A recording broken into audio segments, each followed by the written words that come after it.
Now, NEO, ladies and gents, is currently trading down over 7%. Now, of course, this I think personally it's due to mainly because of the life insurance registrations figures we got to see today. I mean, as I've said in the video which I did earlier on today, the 3,300 are not that bad. It's just that I think what so many retail investors expected is NEO, of course, to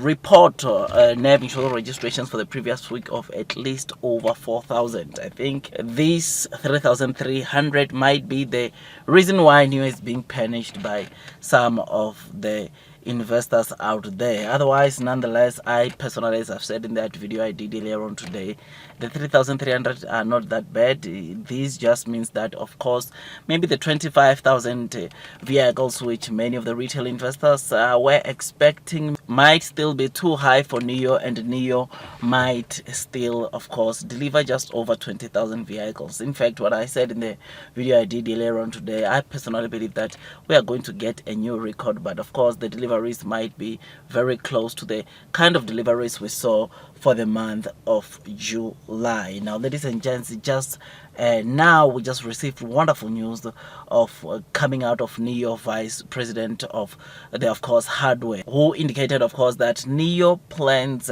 to start with the mass production of their chips in the next 1 to 2 years. This is something that is incredible. This is good news to, of course, NEO, because you will remember that back in November when NEO was announcing their 2022 Q3 earnings in November, the NEO CEO indicated that one of the things that will really grow their gross margins is the in-house production of both batteries and chips, which is something that he said that is the thing that will guarantee NEO to have gross margins of over 20%. He said without those two, there is no chance we will see the gross margins of NEO coming, of course, to 20%. So to get to see that the chip production or mass chip production might happen in the next year of two, as said by the vice president of the hardware,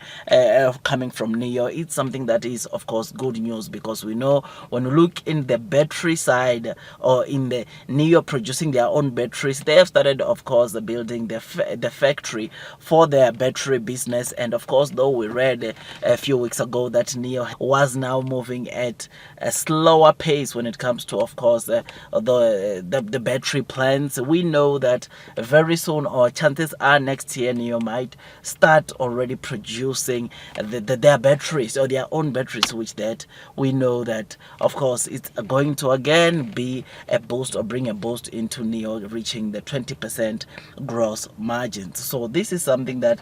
as a retail investor or as a NEO investor, made me to be really excited, because I know that within the next 1 to 2 years, chances are very high that, of course, we'll be seeing the NEO's gross margin over 20%, which will be good news, of course, to the NEO investors. So many investors will definitely like this, because you will know that as it stands, the NEO gross margins in the past 2 quarters has been sitting on single digit, which is something that is not good, and investors are not liking that, which, even though we are expecting double digits sometimes in either Q3, Q4,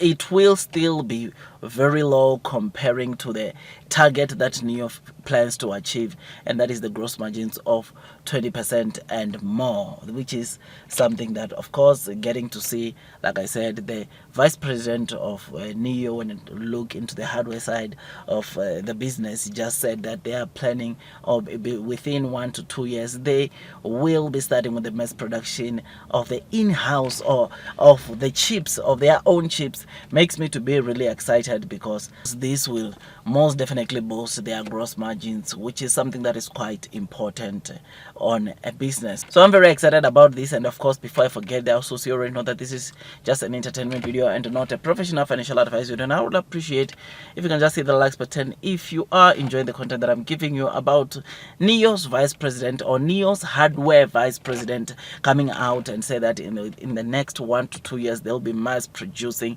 their own chips, which is something that is, of course, will be a breakthrough, which because it will improve the gross margins of NEO. So if you are enjoying this kind of content, hit the likes button, because we already know that in the Q3 Q4 of 2023, NEO plans to at least go back to double digits. As you know that NEO's current gross margins in the past 2 quarters have been on a single digit, which is something that is not good, and investors, including myself, are not liking that. So the improvement that we'll see now sometimes between the Q3 and Q4 of 2023 will be good, but to know that in the next year or two NEO will be also starting the mass production of their own chips will be something that will be that thing that will boost, of course, their gross margins, including mass production of their own batteries. So I'm very excited, and if you enjoyed this video, don't forget to hit that like button, comment and subscribe. And once you subscribe, don't forget to hit or click that notification bell. This 7% drop that we are seeing on the share price of NEO, I think it's an opportunity to scoop in more shares, because one of the things that the retail investors or some of the investors might not be seeing is that the very same deliveries or NEV insurance registrations we are seeing on NEO correlates to the very same, of course, NEV insurance registrations we had sort of like seen for the month of July, or for the first 2 weeks of July, which therefore means that NEO is still on track to deliver over 20,000 vehicles, like what we see them did for the month or the vehicles of July. So this 7% sharp fall, it is an opportunity to scoop in more shares. Otherwise, that's all from me, and I wish you nothing but the best in your stock market investing journey. Before you buy NEO, it is always good that you do your own due diligence, that you don't get to panic sell when you see these sharp falls, sharp drops like what we are witnessing today. I mean, NEO for the past like 5 days, it has been falling sharply from, of course, those the rally we saw in the previous week or two. So you need to do your own due diligence so that you don't get to panic sell like what we are seeing some of the retail investors or some of the investors do, because of the probably NEV insurance registrations we saw for the previous week. Otherwise, that's all from me, and God bless you all.